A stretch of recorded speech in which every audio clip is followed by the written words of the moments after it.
Viewers എല്ലാവർക്കും ദിജോസ് വേൾഡിൻ്റെ പുതിയൊരു വീഡിയോയിലേക്ക് സ്വാഗതം.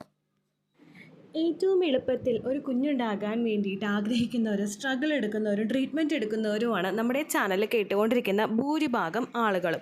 പക്ഷേ ഈ ഓരോ സ്ട്രഗിളിൽ കൂടി കടന്നു പോകുമ്പോഴും നമ്മുടെ ശരീരം ഏറ്റവും വ്യക്തമായിട്ട് നമുക്ക് പറഞ്ഞു തരാനായിട്ട് ശ്രമിക്കുന്ന ലക്ഷണങ്ങൾ പലതും മനസ്സിലാക്കാനായിട്ട് നമ്മൾ ശ്രമിക്കാറില്ല. അതുകൊണ്ട് തന്നെ ട്രീറ്റ്മെൻറ്റ്സ് എടുത്തു കഴിഞ്ഞാലും പലർക്കും തന്നെ റിസൾട്ടും ഉണ്ടാവില്ല. എക്സ്പെൻസീവ് ആയിട്ടുള്ള ട്രീറ്റ്മെൻറ്റ്സ് എടുക്കുന്നതിന് മുൻപ് ഞാൻ ഈ പറയുന്ന കുറച്ച് കാര്യങ്ങളിൽ നിങ്ങൾക്ക് വ്യക്തത വരുത്താനായിട്ട് നിങ്ങൾ ശ്രമിക്കണം. ഈ ലക്ഷണങ്ങൾ കാണുന്നവരാണ് നിങ്ങളെങ്കിൽ ഏറ്റവും ആദ്യം അത് കൺട്രോൾ ചെയ്യാനായിട്ടുള്ള കാര്യങ്ങൾ നിങ്ങൾ ശ്രദ്ധിച്ചതിന് ശേഷം പ്രഗ്നൻസി നോക്കുകയാണെങ്കിൽ തീർച്ചയായിട്ടും വളരെ എളുപ്പത്തിൽ നിങ്ങൾക്ക് പ്രഗ്നൻസി കിട്ടും കേട്ടോ. അപ്പോൾ ആ കാര്യങ്ങൾ എന്തൊക്കെയാണെന്ന് നമുക്ക് നോക്കാം. വീഡിയോ നമുക്ക് സ്റ്റാർട്ട് ചെയ്യാം. നമ്മുടെ ചാനൽ ഫോളോ ചെയ്യുന്ന എല്ലാവർക്കും ഫെർട്ടിലിറ്റി ട്രീറ്റ്മെൻറ്റുകൾ എടുക്കുന്നവരായിട്ടുള്ള എല്ലാവർക്കും തന്നെ അറിയുന്നുണ്ടാകും, നമ്മുടെ ഒരു എഗ്ഗിൻ്റെ ക്വാളിറ്റി ഏറ്റവും കൂടുതൽ ഡിറ്റർമൈൻ ചെയ്യുന്നത് ഈ ഒരു മാസത്തെ ഒരു എഗ്ഗിനെയാണ് നമ്മൾ എടുത്തു കഴിഞ്ഞാൽ അതിൻ്റെ ഒരു ക്വാളിറ്റി അല്ലെങ്കിൽ അതിൻ്റെ ഒരു വളർച്ചയൊക്കെ ഏറ്റവും കൂടുതൽ തീരുമാനിക്കുന്നതിനേക്കാൾ ഒരു 3 മാസം മുൻപുള്ള സമയത്താണ്. അപ്പോൾ ഈ ഒരു മാസം സെപ്റ്റംബർ ആണെങ്കിൽ സെപ്റ്റംബറിൽ നമ്മൾ ഫോളോ ചെയ്യുന്ന ടിപ്സിൻ്റെ എല്ലാത്തിൻ്റെ റിസൾട്ട് ചിലപ്പോൾ നമുക്ക് കിട്ടുന്നത് ഡിസംബറിലോ ജനുവരിയിലോ ഒക്കെ ആയിരിക്കും കേട്ടോ. അപ്പോൾ അതുകൊണ്ട് ഈ ടിപ്സൊക്കെ കൃത്യമായിട്ട് നമ്മൾ ഫോളോ ചെയ്ത് നല്ല ക്ഷമയോടുകൂടി ഫോളോ ചെയ്യുകയാണെങ്കിൽ വേഗത്തിൽ കൺസീവ് ആകാനായിട്ടും നമുക്ക് അവിടെ സാധിക്കും കേട്ടോ. പ്രതീക്ഷ കൈവിടാതെ എല്ലാവരും ട്രീറ്റ്മെൻറ്റുകളിലൂടെയും നാച്ചുറൽ ആയിട്ടുള്ള ഹോം റെമഡീസിലൂടെയും പ്രഗ്നന്റ് ആകാനായിട്ട് ശ്രമിക്കുക കേട്ടോ. ഇവിടെ ഞാൻ പറയാൻ പോകുന്നത് പുവർ എഗ് ക്വാളിറ്റിയെ പറ്റിയിട്ടാണ്. എപ്പോഴും എല്ലായ്പ്പോഴും നമ്മുടെ എഗ്ഗിന് നല്ല ക്വാളിറ്റി ഉണ്ടായിക്കൊള്ളണമെന്നില്ല. ക്വാളിറ്റി കുറയുന്ന ഒരു എഗ്ഗിന് ബീജവുമായിട്ട് ചേർന്ന് ഫെർട്ടിലൈസേഷൻ നടക്കാൻ വേണ്ടിയിട്ടുള്ള ചാൻസസും വളരെയധികം കുറവായിരിക്കും. ഫെർട്ടിലൈസേഷൻ നടന്നു കഴിഞ്ഞാലും ആ എഗ്ഗിന് ക്വാളിറ്റി കുറവായതുകൊണ്ട് തന്നെ ആദ്യ ആഴ്ചകളിലൊക്കെ തന്നെയും ആ പ്രഗ്നൻസി നഷ്ടമായി പോകാനായിട്ടുള്ള സിറ്റുവേഷൻസും ഉണ്ട്. അപ്പോൾ എഗ്ഗിന്റെ ക്വാളിറ്റി പുവർ എഗ് ക്വാളിറ്റി ഉണ്ടാകുന്ന ഒരാൾക്ക് കാണുന്ന കുറച്ച് ലക്ഷണങ്ങളെ പറ്റിയിട്ടാണ് ഇന്നത്തെ വീഡിയോയിൽ സംസാരിക്കാനായിട്ട് പോകുന്നത് കേട്ടോ. അതിൽ ഏറ്റവും ആദ്യത്തെ ഒരു ബുദ്ധിമുട്ടെന്ന് പറയുന്നത് നിങ്ങൾക്ക് എൻഡോമെട്രിയോസിസ് ഉണ്ടോന്ന് നോക്കുക. എൻഡോമെട്രിയോസിസ് ഉണ്ടെങ്കിൽ ആ ഒരു ഫാക്ടർ നിങ്ങളുടെ എഗ്ഗിന്റെ ക്വാളിറ്റി അഫക്ട് ചെയ്യാനായിട്ട് ചാൻസ് ഉണ്ട് കേട്ടോ. അപ്പോൾ എൻഡോമെട്രിയോസിസ് ഇല്ലാത്ത ഒരാളാണ് നിങ്ങളെങ്കിൽ ഈ 8 ചോദ്യങ്ങളിൽ ഏറ്റവും ആദ്യത്തെ ചോദ്യത്തിന് നിങ്ങൾ പാസ്സായിരിക്കുന്നു. എൻഡോമെട്രിയോസിസ് ഉണ്ടാകുന്ന സിറ്റുവേഷൻസിൽ അത് ഓവറീസ് എൻഡോമെട്രിയോസിസ് സിസ്റ്റ് ഉണ്ടാകുന്ന സിറ്റുവേഷൻസിൽ ഇൻഫ്ലമേഷനും അതുപോലെ എഗ് ഡാമേജും ഉണ്ടാക്കാനായിട്ട് കാരണമാകുകയും ഇത് ഓവറിയുടെ ഫംഗ്ഷനെ ഡയറക്റ്റ് ആയിട്ട് അഫക്ട് ചെയ്യുകയും ചെയ്യുന്നു. ഇങ്ങനെ ഉണ്ടാകുന്ന പ്രവർത്തനത്തിന്റെ ഭാഗമായി ഓവറീസിൽ നിന്ന് പ്രൊഡ്യൂസ് ആകുന്ന എഗ്ഗിന് ക്വാളിറ്റി കുറഞ്ഞു പോകുന്നതിനും അതിന്റെ ഭാഗമായിട്ട് ഫെർട്ടിലൈസേഷൻ ഉണ്ടാകാനായിട്ടുള്ള ചാൻസസ് അവിടെ കുറയുകയും ചെയ്യുന്നുണ്ട് കേട്ടോ. അപ്പോൾ എൻഡോമെട്രിയോസിസ് ഉള്ള ആളുകൾ അതുമായിട്ട് ബന്ധപ്പെട്ടിട്ടുള്ള ട്രീറ്റ്മെന്റ്സ് ഒക്കെ കൃത്യമായിട്ട് എടുത്തിട്ട് എൻഡോമെട്രിയോസിസ് റിമൂവ് ചെയ്യാൻ വേണ്ടിയിട്ടുള്ള കാര്യങ്ങൾ ചെയ്യുക. ഫർദർ അത് വരുന്നത് പ്രിവെന്റ് ചെയ്യാനായിട്ടുള്ള മെഷേഴ്സ് എടുക്കുക. എങ്കിൽ മാത്രമേ നിങ്ങൾക്ക് കൺസീവ് ആകാനായിട്ട് സാധിക്കുള്ളൂ കേട്ടോ. അതിന് നിങ്ങൾക്ക് ഇനിയും സമയമുണ്ട്. പ്രോപ്പറായിട്ട് ആ ഒരു ലൈൻ ഓഫ് ട്രീറ്റ്മെന്റ്സ് ചെയ്യാനായിട്ട് ശ്രദ്ധിക്കുക കേട്ടോ. രണ്ടാമതായിട്ട് നിങ്ങളോട് ചോദിക്കുന്ന ഒരു ചോദ്യം നിങ്ങൾക്ക് PCOD ഉണ്ടോ എന്നുള്ളതാണ്. ഈ ക്വസ്റ്റ്യനിൽ നിങ്ങളുടെ ഉത്തരം നോ എന്നാണെങ്കിൽ അപ്പോഴും നിങ്ങളുടെ എഗ്ഗിന്റെ ക്വാളിറ്റി ഉണ്ടാവും കേട്ടോ. PCOD ഉള്ള ആളുകൾക്ക് ഉണ്ടാകുന്ന ഒരു ബുദ്ധിമുട്ടാണ് എഗ്ഗിന്റെ ക്വാളിറ്റി കുറയുന്ന സിറ്റുവേഷൻസ്. PCOD ഉള്ള ആളുകൾ ട്രീറ്റ്മെന്റ്സ് കംപ്ലീറ്റ് ആയിട്ട് എടുത്ത് PCOD കൺട്രോൾഡ് ആക്കി കൊണ്ടുവരാതെ വെറുതെ ഹോർമോൺ ടാബ്ലറ്റ്സ് മാത്രം എടുത്തുകൊണ്ടിരുന്നു കഴിഞ്ഞാൽ ക്വാളിറ്റി ഉള്ള ഒരു എഗ്ഗ് പ്രൊഡ്യൂസ് ആകാനായിട്ടുള്ള ചാൻസസ് അതവിടെ റിഡ്യൂസ് ആക്കുന്നുണ്ട്. PCOD ഉള്ള ആളുകൾക്ക് ഹോർമോണൽ ഇംബാലൻസസ് ഉണ്ടാകുന്നത് കൊണ്ട് എഗ്ഗ് മെച്ചർ ആകുന്നതിനും അതിന്റെ ക്വാളിറ്റിയും ഇത് അഫക്ട് ചെയ്യുന്നുണ്ട്. അവരിലുണ്ടാകുന്ന ഇൻസുലിന്റെ റെസിസ്റ്റൻസും അതുപോലെ മറ്റുള്ള പല ഹോർമോണൽ ഇംബാലൻസസുകളും ഡയറക്ട്ലി ഫെർട്ടിലിറ്റിയെ അഫക്ട് ചെയ്യുന്നവയാണ്. PCOD ഉള്ള ആളുകൾ ഹോർമോൺ സപ്ലിമെന്റ്സ് എടുക്കണ്ടെന്നോ ഫെർട്ടിലൈസേഷൻ നടക്കാൻ വേണ്ടിയിട്ടുള്ള ട്രീറ്റ്മെന്റ്സ് ചെയ്യരുതോ എന്നല്ല പറഞ്ഞത്. നമ്മൾ PCOD ഉണ്ടെങ്കിൽ അതൊന്ന് കൺട്രോൾ ചെയ്യാൻ വേണ്ടിയിട്ട് ഷുഗർ കട്ട് ചെയ്യുക, വെയിറ്റ് കൂടുതലാണെങ്കിൽ അത് കുറയ്ക്കാനായിട്ട് നോക്കുക, പാക്കറ്റിൽ വരുന്ന ഫുഡ് ഐറ്റംസും പ്രോസസ്ഡ് ആയിട്ടുള്ള ഫുഡ് ഐറ്റംസ് സ്വീറ്റ്സും ഒക്കെ കഴിക്കുന്നത് നന്നായിട്ടൊക്കെ ഒന്ന് ലിമിറ്റ് ചെയ്ത് കൊണ്ടുവന്ന് ഒരു മാസമോ 2 മാസമോ അതിനൊക്കെ വേണ്ടിയിട്ട് എടുത്ത് 1-2 കിലോ എങ്കിലും മാക്സിമം കുറയ്ക്കാനായിട്ട് ശ്രദ്ധിച്ചിട്ട് പ്രഗ്നൻസി നോക്കുവാണെങ്കിൽ വേഗത്തിൽ കിട്ടും കേട്ടോ. അപ്പോൾ PCOD ഉള്ള എല്ലാവർക്കും പ്രഗ്നന്റ് ആകാനായിട്ട് സാധിക്കില്ല, ഇക്വാളിറ്റി കുറവായിരിക്കും, അങ്ങനെയല്ല ഉദ്ദേശിച്ചത്. PCOD നമ്മളുടെ കൺട്രോളിൽ തന്നെ നമുക്ക് കൊണ്ടുവന്ന് തിരുത്തിക്കൊണ്ട് വരാൻ പറ്റുന്ന ഒരു ലൈഫ് സ്റ്റൈൽ ഡിസീസസ് ആണ്. PCOD ഉണ്ടായിട്ട് വിവാഹം കഴിഞ്ഞിട്ടുള്ള ആദ്യ നാളുകളിൽ തന്നെ പ്രഗ്നന്റ് ആകുന്ന ഒരുപാട് പേരും ഉണ്ട് കേട്ടോ. അപ്പോൾ മാക്സിമം നമ്മളെ കൊണ്ട് പറ്റുന്ന രീതിക്ക് എഗ് ക്വാളിറ്റി കൂട്ടാൻ വേണ്ടിയിട്ടുള്ള കാര്യങ്ങൾ ചെയ്ത് കഴിഞ്ഞാൽ വേഗത്തിൽ ഫെർട്ടിലൈസേഷൻ സംഭവിക്കും കേട്ടോ. അടുത്തൊരു ക്വസ്റ്റ്യൻ എന്ന് പറയുന്നത് നിങ്ങൾക്ക് ഓട്ടോ ഇമ്മ്യൂൺ കണ്ടീഷൻസ് ഉണ്ടോ, അതായത് തൈറോയ്ഡ് പോലുള്ള ബുദ്ധിമുട്ടുകൾ. തൈറോയ്ഡ് നമ്മൾ ട്രീറ്റ് ചെയ്യാതെ തന്നെ വെക്കുവാണെങ്കിൽ അതിന്റെ ഭാഗമായിട്ടും നിങ്ങളുടെ എഗ്ഗിന്റെ ക്വാളിറ്റി കുറയാനായിട്ട് ചാൻസ് ഉണ്ട്. അത് മാത്രമല്ല, തൈറോയ്ഡ് നമ്മൾ ട്രീറ്റ്മെന്റ് നടത്താതെ മുൻപോട്ടേക്ക് കൊണ്ടുപോവുകയാണെങ്കിൽ ആദ്യത്തെ ട്രൈമസ്റ്ററിൽ തന്നെ മിസ്കാരേജ് ആയി പോകുന്നതിനുള്ള ചാൻസസും അത് വർദ്ധിപ്പിക്കുന്നുണ്ട് കേട്ടോ. അതുകൊണ്ട് മാക്സിമം ആ ഒരു കാര്യം നിങ്ങൾ ശ്രദ്ധിക്കണം. തൈറോയ്ഡിന് പ്രോപ്പറായിട്ട് ട്രീറ്റ്മെന്റ് എടുക്കാനായിട്ട് നിങ്ങൾ ശ്രദ്ധിക്കണം കേട്ടോ. നാലാമതായിട്ട് ശ്രദ്ധിക്കേണ്ട കാര്യം, നിങ്ങളുടെ സൈക്കിൾ ഷോർട്ട് ആണോ എന്ന് ശ്രദ്ധിക്കുക. അതുപോലെ തന്നെ മോർ ദാൻ 35 ഡേയ്സ് ആണോ നിങ്ങളുടെ സൈക്കിൾ ലെങ്ത് എന്നുള്ള കാര്യവും കൂടി കൃത്യമായിട്ട് മോണിറ്റർ ചെയ്യണം. 21-നേക്കാളും കുറവും 35-നേക്കാളും കൂടുതൽ മെൻസ്ട്രൽ സൈക്കിൾ പോകുന്ന ഒരാൾക്ക് ക്വാളിറ്റി ഉള്ള ഒരു ഫോളിക്കുലാർ ഫേസും ലൂട്ടിയൽ ഫേസും ഉണ്ടാകാനായിട്ടുള്ള ചാൻസസ് കുറവാണ്.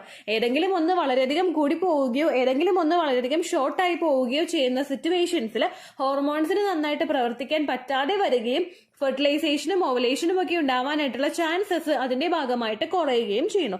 അപ്പോൾ സൈക്കിൾ ഷോർട്ടായി പോകുന്ന ആളുകൾ ഇത് ഷോർട്ടായാലും 1 മാസത്തിൽ 2 തവണ പീരീഡ്സ് അല്ലേ, ആ പോട്ടെ എന്ന് പറഞ്ഞിരിക്കാനായിട്ട് പാടില്ല. ഡോക്ടറെ ഉടനെ കാണാനായിട്ട് പോകണം. അതുപോലെ 35 ദിവസത്തിനേക്കാളും കൂടുതൽ മെൻസ്ട്രേഷൻ പോയിട്ട് എന്നാണ് പീരീഡ്സ് ആകുന്നത് എന്ന് കൃത്യമായിട്ടൊരു ദിവസം കണ്ടുപിടിക്കാൻ പറ്റാത്ത ആളുകളും ആ പീരീഡ്സ് എങ്ങനെയെങ്കിലും ആയിക്കോട്ടെ എന്ന് വിചാരിച്ചിരിക്കാതെയും ഏതെങ്കിലും ഒരു ദിവസം പീരീഡ്സ് വരുന്നുണ്ടല്ലോ അങ്ങനെ ഒരു വിചാരത്തിലിരിക്കാതെയും ഉടനെ തന്നെ ഡോക്ടറെ പോയി കണ്ടിട്ട് എന്ത് ഹോർമോണൽ ഇംബാലൻസസ് ആണോ നിങ്ങൾക്കുള്ളത് അത് പരിഹരിച്ച് മുൻപോട്ടേക്ക് പോയി കഴിഞ്ഞാൽ മാത്രമേ നിങ്ങൾക്ക് കൺസീവ് ആകാനായിട്ട് സാധിക്കുകയുള്ളൂ കേട്ടോ. ഈ പല ഹോർമോണൽ ഇഷ്യൂസും നമ്മൾ ട്രീറ്റ് ചെയ്തിട്ടില്ലെങ്കിൽ ഏജ് കൂടുന്നതിനനുസരിച്ചിട്ട് പിന്നെയും നമ്മുടെ ആ ഒരു എഗ് റിസർവ് കുറഞ്ഞു പോകുന്നതിനും പ്രഗ്നൻസി എന്ന് പറയുന്നൊരു ആഗ്രഹം നമ്മുടെ നീണ്ടു പോകുന്നതിനും അത് കാരണമാകും കേട്ടോ. അടുത്തതായിട്ട് നിങ്ങൾ ശ്രദ്ധിക്കേണ്ട ഒരു ക്വസ്റ്റ്യൻ എന്ന് പറയുന്നത്, നിങ്ങൾക്ക് അൺപ്രഡിക്റ്റബിൾ ആയിട്ടാണോ പീരിയഡ്സ് ഡേറ്റ് ഉണ്ടാകുന്നതെന്ന് നോക്കുക. ചില ആളുകൾക്ക് 21, ചില ആളുകൾക്ക് 29, ചില മാസങ്ങളിൽ 35, ചില മാസങ്ങളിൽ നേരെ 22 അങ്ങനെയൊക്കെയാണ് പീരിയഡ്സ് ഡേറ്റ് പോകുന്നതെങ്കിലും അപ്പോഴും നമ്മുടെ ഓവറീസ് നന്നായിട്ട് പ്രവർത്തിക്കാത്ത സിറ്റുവേഷൻസ് ഉണ്ടാകും. ഹോർമോൺസ് നന്നായിട്ട് പുറപ്പെടുവിപ്പിക്കാൻ പറ്റാത്ത സിറ്റുവേഷൻസും ഉണ്ടാകും. അങ്ങനെ പീരിയഡ്സ് പോകുന്നതും നല്ലതല്ല. അതുകൊണ്ട് ഇറഗുലർ ആയിട്ട് പീരിയഡ്സ് പോകുന്ന ആളുകൾ നിങ്ങൾക്ക് എപ്പോഴെങ്കിലും ഓവുലേഷൻ്റെതായിട്ടുള്ള സിംറ്റംസ് നാച്ചുറലി ഉണ്ടാകുന്നുണ്ടോ എന്ന് നോക്കുക.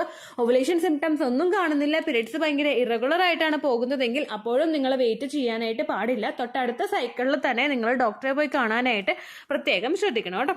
അടുത്തൊരു ചോദ്യം എന്ന് പറയുന്നത്, നിങ്ങളുടെ പീരിയഡ്സ് ഹെവിയോ അല്ലെങ്കിൽ വളരെ ലൈറ്റ് ആയിട്ടുള്ള പീരിയഡ്സോ ആണോ? നോ എന്നാണെങ്കിൽ, നോർമൽ ആയിട്ടുള്ള പീരിയഡ്സ് ആണെങ്കിൽ ഓൾമോസ്റ്റ് പ്രശ്നങ്ങളൊന്നും ഇല്ലാന്ന് തന്നെ നമുക്ക് ഊഹിക്കാനായിട്ട് സാധിക്കും.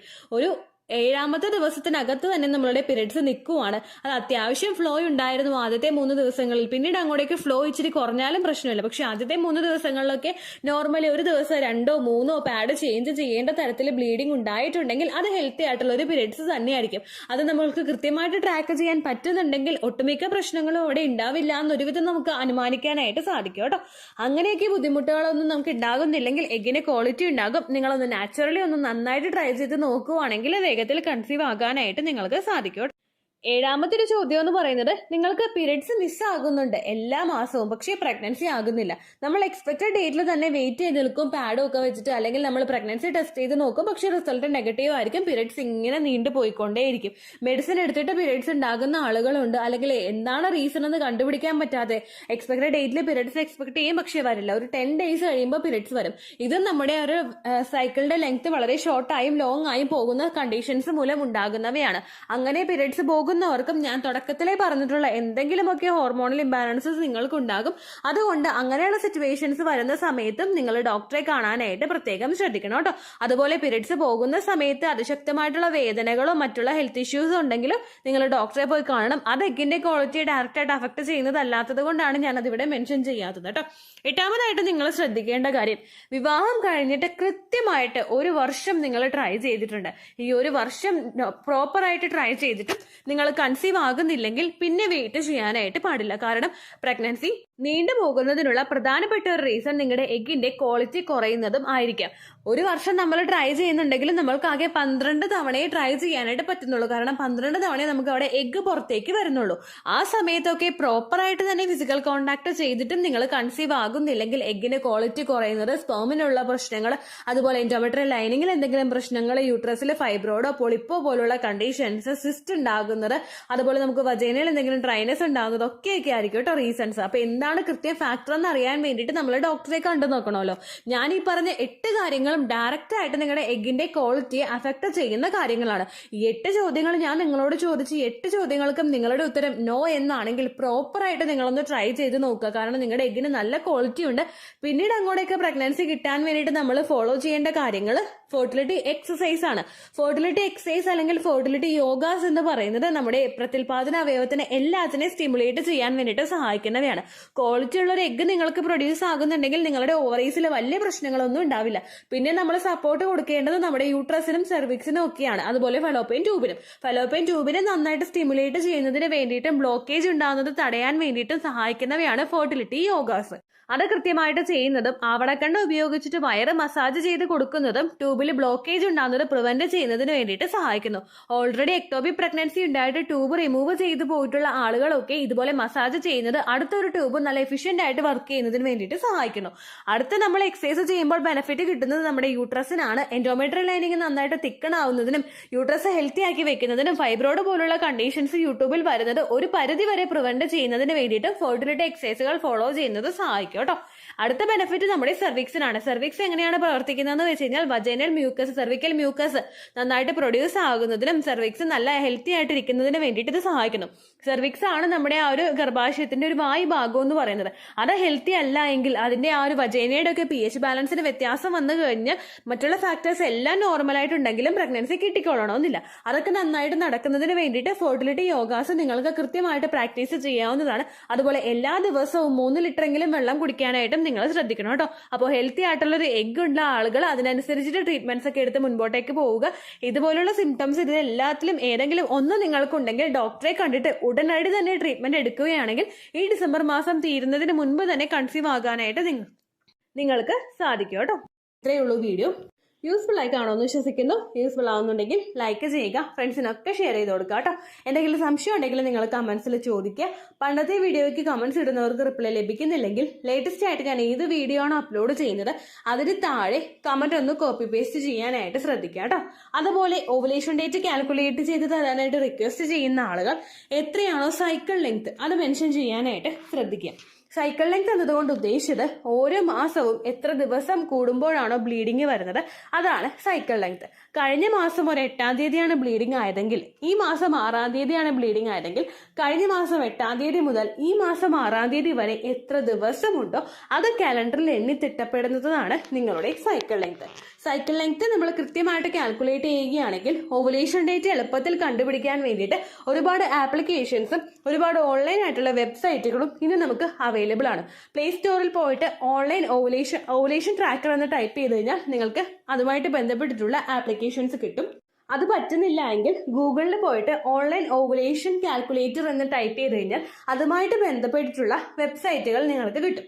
അതിൽ നിങ്ങളുടെ ലാസ്റ്റ് മന്തിലെ മെൻസ്ട്രേഷന്റെ ഡേറ്റും ഒപ്പം ഞാൻ ഈ പറഞ്ഞ രീതിക്ക് നിങ്ങൾ കാൽക്കുലേറ്റ് ചെയ്യുന്ന സൈക്കിൾ ലെങ്ത്തും എൻ്റർ ചെയ്ത് കൊടുക്കുകയാണെങ്കിൽ നിങ്ങൾക്ക് കൃത്യമായിട്ട് ഓവുലേഷൻ ഡേറ്റ് കണ്ടുപിടിക്കാനായിട്ട് സാധിക്കും. ഫെർട്ടൈൽ ടൈം പീരീഡും നിങ്ങൾക്ക് കിട്ടും. അതായത് എത്ര ദിവസം മുതൽ കോണ്ടാക്ട് ചെയ്ത് തുടങ്ങിക്കഴിഞ്ഞാൽ നിങ്ങൾ പ്രഗ്നന്റ് ആകും എന്നുള്ളൊരു ഡേറ്റും നിങ്ങൾക്ക് പ്രോപ്പറായിട്ട് കിട്ടും കേട്ടോ. ഇത് കാൽക്കുലേറ്റ് ചെയ്യുന്ന സമയത്ത് സൈക്കിൾ ലെങ്ത് കാൽക്കുലേറ്റ് ചെയ്യുന്ന സമയത്ത് നിങ്ങളുടെ ആ ഒരു കലണ്ടറിൽ നോക്കി തന്നെ നിങ്ങൾ കാൽക്കുലേറ്റ് ചെയ്യുക. പല മാസങ്ങളിലും 30-31 ദിവസമുണ്ട്. അതുകൊണ്ടാണ് അങ്ങനെ പറഞ്ഞത്. ഒപ്പം നിങ്ങൾക്ക് ബ്ലീഡിങ് തുടങ്ങിയ ദിവസത്തിന് വേണം നിങ്ങൾ ഡേ 1 ആയിട്ട് എടുക്കാൻ വേണ്ടിയിട്ട്. സ്പോട്ടിങ് തുടങ്ങിയ ദിവസത്തിനെ അതായത് ചെറുതായിട്ട് ഡിസ്ചാർജ് പോയി തുടങ്ങിയ ദിവസത്തിനെ നിങ്ങൾ കൺസിഡർ ചെയ്യേണ്ട ആവശ്യം ഇല്ല കേട്ടോ. അപ്പോൾ ഇത്രയേ ഉള്ളൂ വീഡിയോ. അടുത്തൊരു വീഡിയോ ആയിട്ട് നമുക്ക് വീണ്ടും കാണാം. ബൈ.